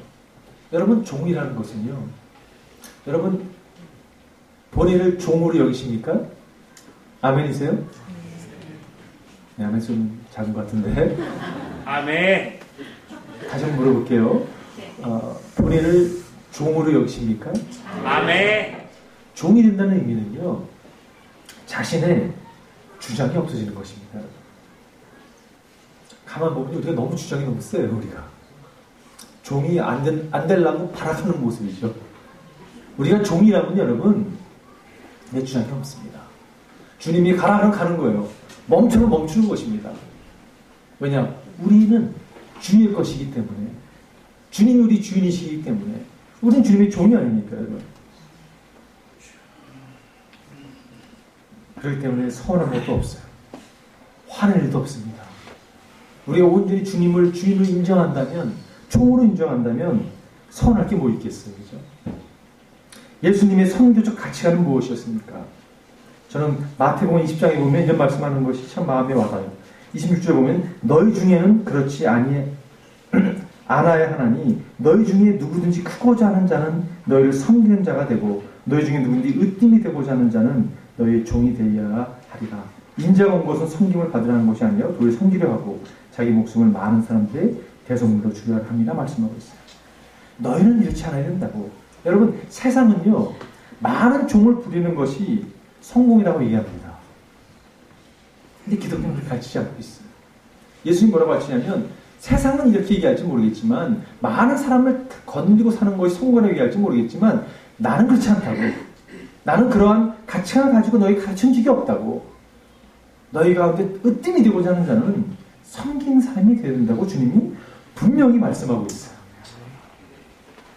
제가 작년에 어느 책을 한번 접하고요, 마음이 참 뜨거웠었습니다. 엘리자베스 셰핑이라고 하는 서스팽이라는 선교사의 이야기요. 이분이 32살에 독일계 미국 선교사님인데요, 간호사로 처녀의 몸으로 한국 땅에 1912년에 한국에 들어왔습니다. 여러분, 그 당시 한국이 얼마나 참 힘들었던 땅인지 모르겠습니다. 그 힘든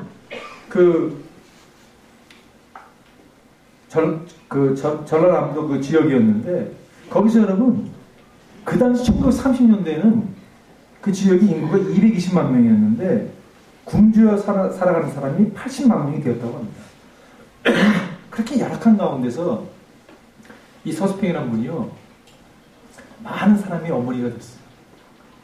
또 50이 간 넘어서 돌아가셨는데 병이 뭐였냐면요.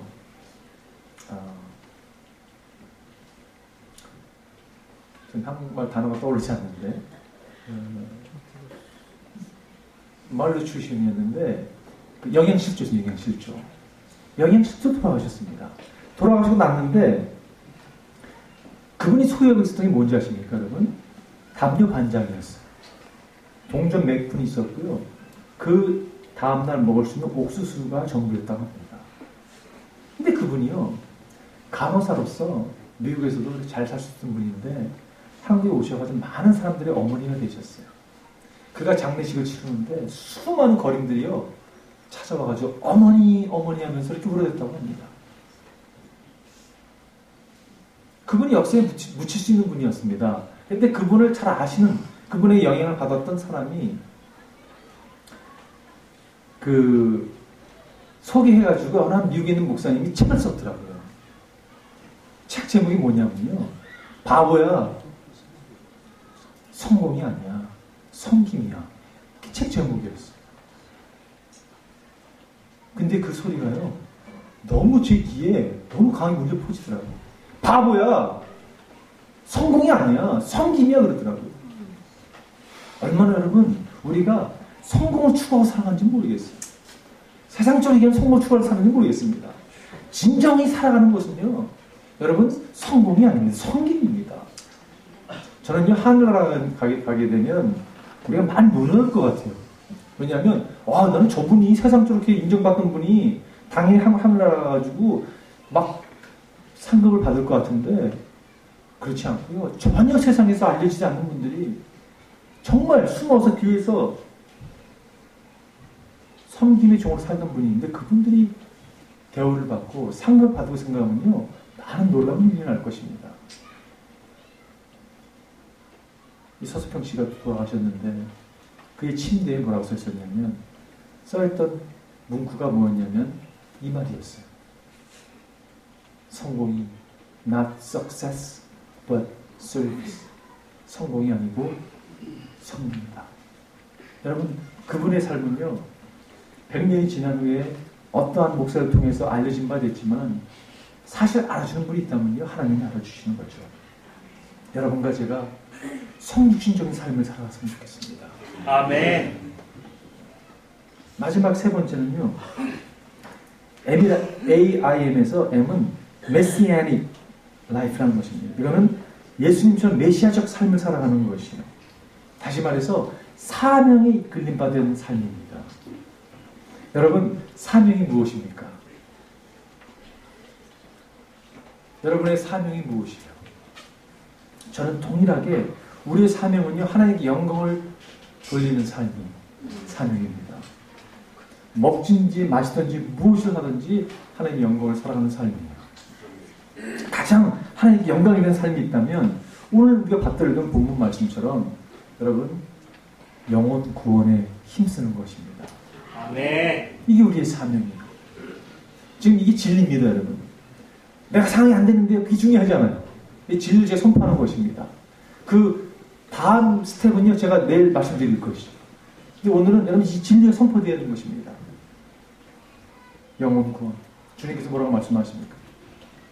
오직 성령이 너에게 임하시면 너희가 권능을 받을 것이야. 그래서 예루살렘과 온유다와 사마리아 땅끝까지 들어 뭐가 돼요? 증인이 됩니다. 나를 위해서 변호사가 되라고 말씀한 적 없으세요. 나를 대변해라 라고 말씀한 적이 없습니다. 나의 증인이라고 말씀하고 있습니다. 주님 우리에게 요구하는 것이 있다면 증인으로서 삶을 살아가는 것입니다. 여러분, 성경에 가장 짧은 구절이 뭔지 아세요? 한국말로 영어랑 다를 수 있는데 영어로 보면요, 가장 짧은 구절이 요한복음 11장 35절이에요. 예수께서 우시더라 한국말로 되어 있는데 영어로 보면 Jesus wept. 예수님이 눈물 흘리시더라는 이야기예요. 주님께서 여러분 우셨습니다. 왜? 언제 예수님이 우셨죠? 성경에 보면 예루살렘 성을 바라보며 우시잖아요, 그죠? 또 언제 우셨죠? 나사로의 무덤 앞에서 우시죠. 또 마태복음 9장에 보면 무리를 보시고 민망해하시는 모습 나오죠. 그죠? 민망했다는 말이 여러분 거기서 보면요. 사실 눈물을 흘리신 그런 모습입니다. 여러분 나사렛 무덤 앞에서 예루살렘 성을 바라보고 우시는 예수님 한번 상상해 보세요. 왜 예수님은 나사로 지금 무덤 앞에서 왜 우실까? 여러분이 사람들이 울고 있는 거예요. 지금 곡하고 있는 거예요. 나사로가 죽었다고 막 울고 있는데 지금 예수님께서 그 많은 사람들 앞에서 같이 눈물을 흘리고 있는 것이. 여러분 상상이 되십니까? 제가 주님 마음을 조금 이해하겠더라고요. 지금 예수님께서 사람이 울고 있는 거예요. 아니 내가 온 인류를 창조한 사람인데 내가 생명을 주관하는 하나님인데 이 나를 보지 못하고 인생이 끝이라고 지금 흐느끼고 오는 슬픔에 빠져 흐느끼고 오는 사람을 보니까 예수님께서 그걸 나무라시는 게 아니라 예수님께서 함께 우시는 것이. 예수님은요 그 영혼을 향한 뜨거운 마음이 있었던 분이십니다. 선배 하나 있었는데 미국 여러분 노란 버스가 있습니다. 그래서 노란 버스를 보면 막 우는 거예요. 이 선배가요. 왜냐하면 노란 버스에는 고등학생이 타고 다니는 버스거든요. 학교 버스인데. 물어봤어. 왜 우냐고. 그러니까 내가 고등학생을 그 버스 안에 타 있을 고등학생을 생각하면 하나님 나에게 마음을 주신다고. 이 국민이 마음을 주시고 국민 참 여기는 마음을 주시고 민망히 여는 마음을 주신다고. 여러분 그 선배는요. 예수님의 눈을 가진 선배라고 생각을 해요. 무리를 보고 민망히 여기는 마음이 있는 것은요. 영혼을 향한 뜨거운 마음이 있다고 생각합니다. 여러분 한번 물어볼게요. 여러분은 무엇에 열정을 갖고 계십니까? 우리가 예수 그리스도를 만났다면 우리가 성경을 진리로 선포하고 믿고 있다면 과연 우리의 중심에는 무엇이 있습니까? 여러분 열정이 무엇이에요? 사실 찍 누르면 알 수 있죠. 그죠? 딱 누르면 알 수 있습니다. 딱 튀어나오는 게 열정이에요. 마음의 관심거리고. 여러분과 제가 그리스도 안에 있을 때 우리는 진정 열정적인 사람이 될 수 있습니다. 전 처음에 이해가 좀 안 됐었어요. 왜냐하면 예수를 믿으면 당연히 이 복음에 대해서 확신 가운데 정말 뜨거운 가운데 복음을 증거하는 삶을 당연히 살아야 되는 줄 알았거든요. 근데 교회가 돌아와서 보니까 그렇지 않더라고요. 이 모습이요. 그래서 깨달음이 있었습니다. 어쩌면 진짜가 가짜가 있는 이유는 진짜 이렇게 가짜가 있는 거잖아요. 그죠? 어쩌면 신앙도 진짜가 있고 가짜일 수 있겠구나 하는 생각을 하게 됩니다. 기도하기는 이 가운데 있는 모든 성도님들은 진짜 증인이 되길 주님을 축원합니다. 아멘. 여러분 신앙은 실체 아닙니까, 여러분? 그냥 머리로만 하는 이상이 아니죠, 그죠? 실체죠. 그분을 경험한 것을 여러분과 제가 우리 삶을 통해서 나눠야 된다고 생각을 해요. 기회를 어떤지 못 어떤지 정말 복음을 증거하는 힘쓰는 우리 한민교회가 될 주님을 축원합니다. 아멘. 저희 교회에 그 장로님 한 분이 계시는데요. 참 제가 존경하는 장로님입니다. 얼마나 열정이 많으신 분인지 모르겠어요. 이분이 어떤 분이냐면요. 한인 이민자로서 미국, 캐나다, 일본, 중국 다 통틀어서 이민자로서 가장 세상적이게 성공한 사람이에요. 1년에 4조 원을 벌어들인 사람입니다. 여러분 엄청나지 않습니까? 큰 회사 회장이죠. 엄청나게 벌어들인 사람인데 이 장로님이요. 출장 그렇게 많이 다니시면서도 그렇게 늦게 집에 돌아와도요. 꼭 새벽기도 나오십니다. 때로는요. 몸을요. 이렇게 침대에서 떨어뜨려요. 일부러. 떨어뜨린 이유가 뭐냐면 잠이 깨니까. 그래가지고 새벽에 나오십니다. 그렇게 바쁜데도 불구하고요. 시간을 내서요. 그렇게 열심히 복음을 전합니다. 성교일이라고 다 뒤로 하고 그 집중해서 가는 분이 있어요. 얼마나 부드센지 모릅니다. 그래서 부자가 된 거라는 생각을 할 때가 있을 정도로 얼마나 구두쇠군요, 여러분. 아내와 이 인구 부부거든요. 호텔 가서 여러분, 아내가 그 물을 하나 이렇게 몇천 원 돼요. 그걸 딱 따서 마십니다. 목마르니까. 장로님이 그거 따 마셨다고 화를 내시는 분이에요. 왜냐하면 그 나가면 슈퍼에서 하면 1불 그 1,000원인데 그 호텔에 있는 걸 따 마셔서 3,000원 낸다고. 2,000원 때문에. 제가 한 번은 장로님 그 사무실 10만 원 갔는데 여러분 남가주는 굉장히 덥습니다. 근데 회장실에요. 이 에어컨 AC가 안 되는 거예요. 끊기신 거예요. 전기세 아끼려고. 장모님 너무 덥지 않냐고. 괜찮다고. 더우면 비서실을 갔다 몸 좀 시원하게 응? 비서실 가가지고 좀 있다가 오면 된다는 거예요. 쥐덕히 구두쇠죠. 여러분 1년에 이분이 헌금을요. 작년만 제가 대충 계산하니까 150억 내는 것 같아요.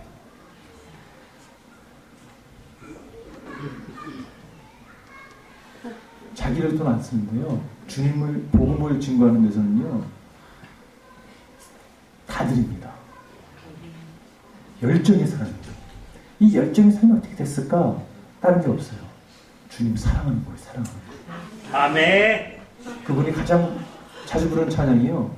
내 구주 예수를 더욱 사랑 그 찬양이에요. 얼마나 그 찬양을 좋아하는지 몰라요. 말버릇처럼 말씀하는 게 있습니다. 내가 2번을 산다면 이렇게도 살아보고 싶다는 거예요. 여러분 그 욕심이 어디 있습니까? 그 많은 부부가 있는데 그렇지 않겠어요? 그 부부가 똑같습니다. 그 와이프 되신 집사님은요. 화장도 안 하고 다니세요. 그분이 이렇게 비행기 타고 왔다 갔다 하다 한 번은 인천공항에 갔는데 어느 분이 이렇게 이분은 이렇게 자기 손 씻고 이렇게 닦고 되게 닦아놓고 나가는데 닦고 있으면 어느 분이 그러더래요. 일하시는 분인 줄 알고 아줌마 여기 좀 닦아주세요. 이렇게 그러더래요. 그리고 회사에서 이제 비행기표 이제 만들어주기 때문에 퍼스트 클래스로 이렇게 들어가서 이렇게 되게 여행을 하시고 그러는데 이리 들어오지 마시라고. 그런 걸 너무 많이 경험하는 분이에요. 왜냐하면 옷을 이렇게 청바지 하나 입고 다니고 티셔츠 하나 입고 다니시거든요. 화장도 안 하시고. 근데 주님에 대한 열정은 제가 이렇게 본 적이 없습니다. 복음에 대한 일이라면요, 막 열정을 가지고 달려가는 분들이 있어요. 이분들의 공통점 하나 있습니다. 그게 뭐냐면요, 내 구주 예수를 더욱 사랑. 엎드려 비는 말. 여러분, 그분들의 주제가예요. 그 어떠한 것보다도 내가 주님을 사랑합니다. 여러분, 그게 무엇입니까? 그게 열정이에요. 자신들의 물질보다도 회사보다도 자녀보다도 예수님이 항상 먼저예요. 예수님을 대한 그 사랑. 여러분, 그것이 그들에게 열정을 줬다는 거예요. 여러분의 열정은 무엇이 있습니까?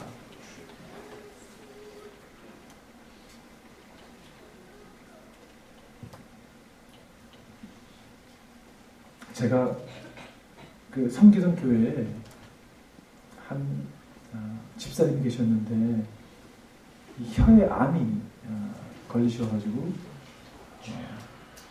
어려움을 겪었던 분이 계십니다. 저는 그때 부교육자였는데 그분과 이렇게 많은 시간을 보내지 못했어요. 늘 담임 목사님 기도해 주면 저도 가서 가끔 기도해드리고 같이 이런 분이었는데 혀에 암이 걸리고 말을 잘 못하시더라고요. 연세가 많은 분이 아니셨는데 고생을 하시다가 하나님께서 그 영혼을 데려가셨습니다.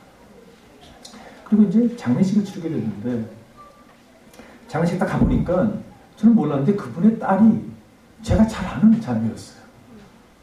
몰랐다고. 너 아버님인지 몰랐다고. 안타까운 가운데 경건하게 장례식이 치러졌습니다. 너무 엄숙하게 여러분 예식이 치러지는 것이에요.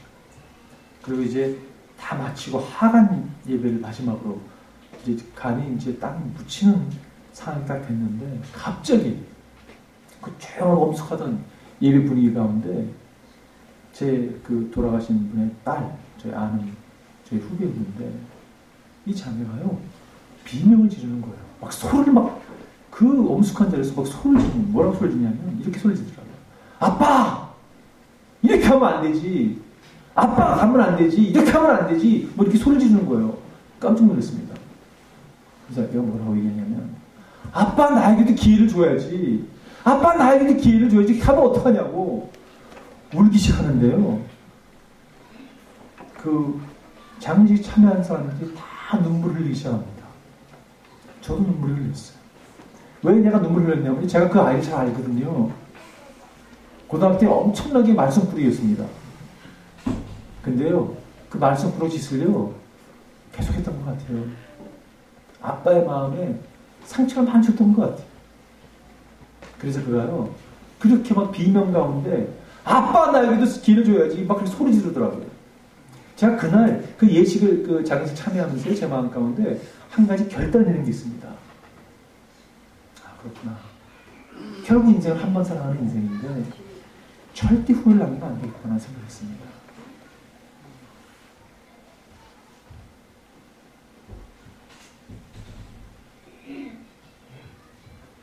우리 인생이요 후회를 남기지 않는 인생이 됐으면 좋겠어요.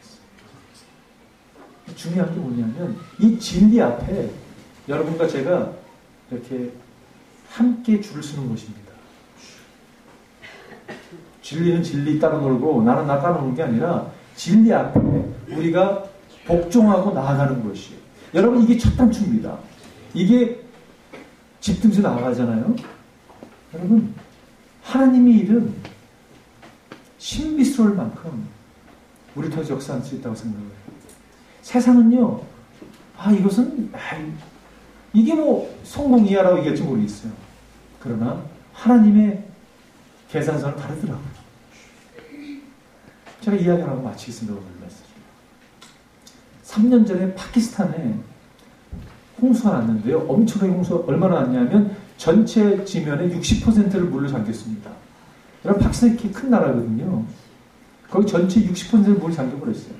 저희 교회에서 그날 예배를 드리고 나서 우리 파키스탄에 파송한 선교사님도 계시고 그래가지고 우리가 기도를 했습니다. 하나님, 우리가 이번 주에 나오는 헌금을 우리가 다 파키스탄을 위해서 돕기 원합니다.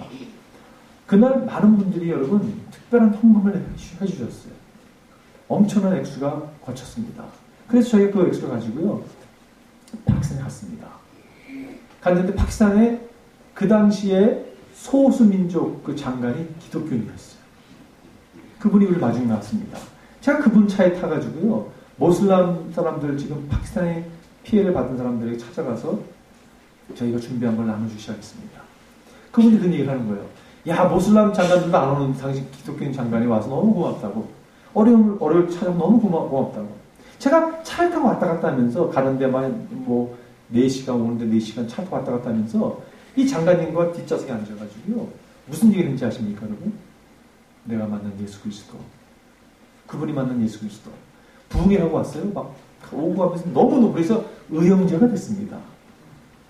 저보다 나이가 좀 젊으신 분이셨는데 우리 형제라고 막 그래서 함께 파키스탄의 복음화를 위해서요 막 꿈을 막 꿨어요. 그리고 이분이 미국에서 대통령이 초청을 해가지고 그 대통령을 만나고 힐러리 클린턴도 만나고 이런 모임 때 미국을 오게 됐는데 워싱턴에 갔다가 오시면서 저희 교회에 들리셨어요. 한 번도 그런 적이 없었는데 이분에게 평신도 지도자인데 주일 강단을 해드렸습니다. 왜냐하면 그분이 어떤 삶을 사는지 알거든요. 간증 집회를 했습니다. 그러나서 이런 말씀을 하시더라고요. 나는 한 번 살아가는 인생인데 진정 성공하고 싶다고 이런 내용이었어요. 그래서 성공은 뭐냐면 내 동족을 위해서 핍박받는 내 형제를 위해서 내가 온전히 희생되는 것입니다. 나는 죽음을 무서워하지 않습니다. 설교가 얼마나 많은 사람이 감동을 주는지 모르겠어요.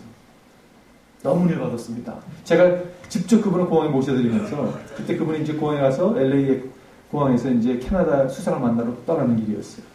제가 그분을 차 계산서 기도하면서 우리가 함께 파키스탄을 위해서 한번 파키스탄의 봄날을 기대하면서 한번 기도해보자고 막 흥분했어요. 그리고 저와 우리 팀들을 초청했습니다. 2주 후면 우리가 이제 파키스탄 날아가가지고 수상을 만나기로 다 약속이 되어 있던 것입니다. 흥분됐어요. 왜냐하면 이분을 통해서 파키스탄이 복음화 될 것 같은 거예요. 그래서 이제 비행기를 타고 이제 가기 위해서 두바이에 내렸습니다. 두바이에서 이제 2시간 넘는 비행기를 타고 이제 이슬마바드라고 하는 파키스탄의 수도로 가게 돼 있는데 두바이에 딱 내렸는데 전화 한 통이 갑자기 들어왔어요. 성교사님이 전화했습니다. 목사님 들어오지 마세요. 바티 장관이 순교당했습니다. 제가 그 소식을 접하고요. 아무 생각이 나지 않는 거예요. 갑자기 눈물과 함께 이해가 안 되는 하나님. 하나님 뭐 하시는 거냐고 지금. 하나님 이 형제 얼마나 신실한 형제고 이 형제를 통해서 이 파키스탄에 수도 없이 많은 고난당한 사람들이 해방을 경험해 자유를 경험해야 되는데 이분이 어떤 일을 했던 분이냐면요. 신성 모독죄라는 여러분들 법이 있습니다. 파키스탄에는 무슬람 국가들은 그걸 폐지시키기 위해서 운동하던 사람이에요. 모슬람 사람과 기독교인이 같이 우물가에 있는데 이 사람이 모슬람 사람이 이 기독교인이 아무 말을 하지 않았음에도 불구하고 알라를 갖다 모욕했다 그러면요 사형이 취해지는 것이에요. 그러니까 여러분 말도 안 되는 얘기가 너무 많이 일어나는 것입니다. 너무 불이익을 받고 있는 기독교인을 너무 안타까워가지고 이 신성 모독죄를 폐지하기 위해서 운동했던 사람인데 가격파 모슬람한테 총 맞아 죽었어요. 그 똑같은 차 저희가 타고 다니는 차예요. 수십 방 맞고 죽었습니다. 이해가 안 되는 거예요. 그날 도저히 돌아갈 수가 없어가지고 인도네시아로 들어갔습니다. 이틀째 잠을 못 이루는 것이에요. 근데요 이틀째 잠을 자는데 저는 하나님께서 주었다고 생각합니다. 꿈을. 하나님 꿈을 주시는데 무슨 꿈을 주셨냐면 그 장관 이름이 바티라는 장관인데 내가 바티의 삶을 받았다. 이렇게 말씀하시는 거예요. 그러고 나서요 이게 좀 깨끗해지더라고요. 인간의 생각은 하나님 이 사람 장수해야 되고 이 사람을 통해서 일이 이루어져야 되는데 하나님 무슨 말입니까? 예수님께서는요 내가 받았다는 것이에요. 무엇을 받았을까요 여러분? 그분의 마음을 받은 것이에요. 그거면 충분하다는 것이에요. 사명을 받은 사람으로서 내가 사명 하나님 같이 방향을 마치겠습니다. 내가 상황을 보고 가는 것이 아니라 하나님 그 말씀에 내가 순종하고 따르겠습니다. 결단 내리겠습니다. 내가 목숨을 바쳐서면서까지도 주님께서 하신 명령의 지상 말씀을 나의 말씀으로 받겠습니다라고 응답하는 거라는 것이에요, 여러분. 그게 우선입니다. 그럴 때 하나님은요, 상상을 초월하게 감당한다는 것이. 그리고 우리가 생각하는 어떤 성공, 우리가 생각하는 것 뛰어넘어서 하시는 일을 경험하게 된다는 것이. 여러분, 그래서 파키스탄이 그분의 순교와 함께 끝날 거라고 생각하세요? 그렇지 않죠. 그분의 형이 이태리에서 의사 선생님이 일하고 있는데 3개월 전에 이분 순교당에 3개월 전에 형을 불렀어요. 형, 고국으로 들어와서 나라를 좀 도와달라고. 형이 이렇게 얘기했다고 해요.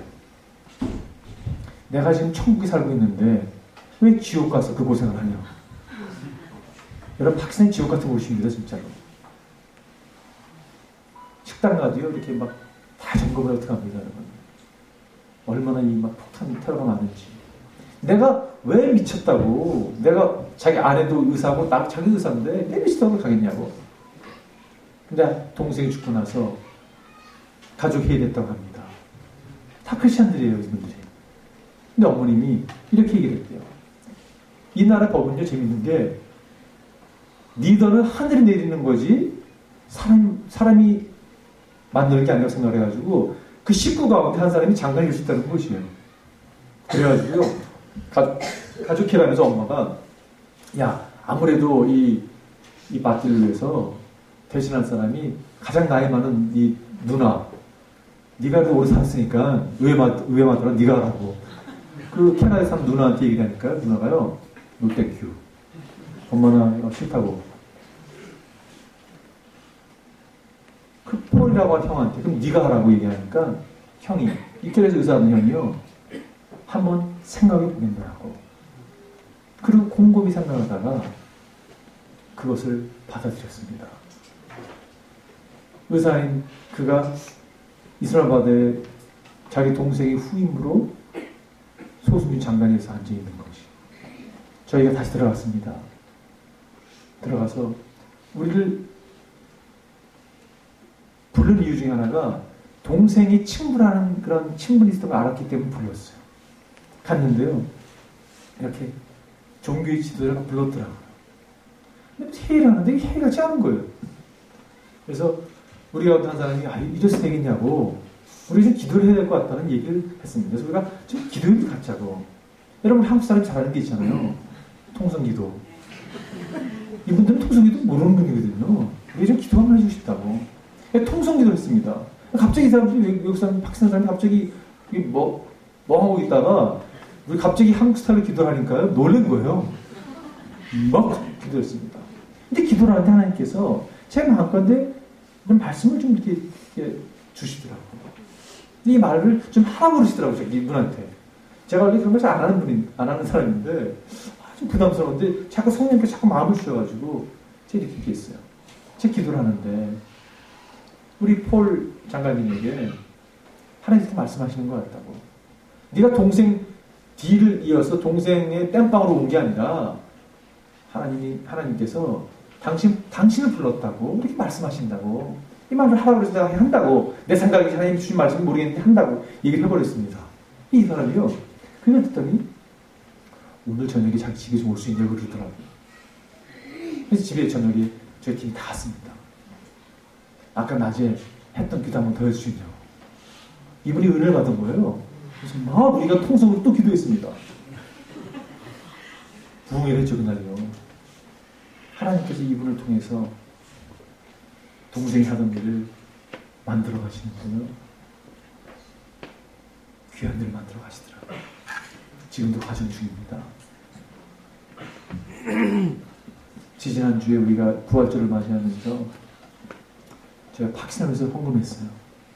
왜냐하면 최근에 파키스탄의 170개, 200개 가까운 가정들이 교회가 그렇게 잿더미에 앉게 됐습니다.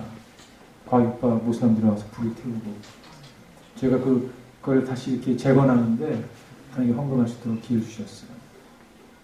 또 들어갑니다.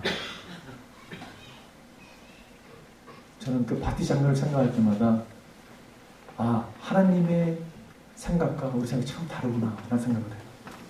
중요한 거는 그분께 마음을 드리는 게 중요하다는 생각을 하게 됩니다. 여러분 오늘 설교 좀 길었는데 이 시간에 한번 우리의 마음을 좀 드리는 기도했으면 좋겠어요. 우리 부흥회를 맞이하면서 첫날 여러분 우리의 마음을 향해 드렸으면 좋겠습니다. 여러분 상황 보는 게 아니에요. 환경 보고 기도하는 거 아닙니다. 우리는 믿음 있는 사람이잖아요. 그죠? 믿음으로 하나님께 이 마음을 들었으면 좋겠어요. 주님의 말씀에 그 부르심에 내가 응답하겠습니다. 주님. 내가 진정 섬김의 종이 되겠습니다. 내가 진정 사명이 붙들림 바된 열정 있는 예수를 사랑하는 주님의 사랑의 종 되겠습니다. 여러분 주님이 얼마나 우리 사랑하셨습니까? 여러분 그 사랑을 경험한 사람은 입 닫고 살 수 없죠. 주님께 사랑을 돌려드리는 여러분과 되었으면 좋겠어요. 마음을 드리는 시간이 됐으면 좋겠습니다. 한번 기도하겠습니다. 우리 한번 시간에 눈 감고 기도했으면 좋을 것 같아요. 하나님 우리 소리를 통해서 기도했으면 좋겠습니다. 하나님 우리의 마음을 주셨으면 좋겠습니다. 하나님 우리의 마음을 주님께 드립니다. 이 시간 주님께 우리의 마음을 드립니다. 하나님 우리의 마음을 주님께 드립니다.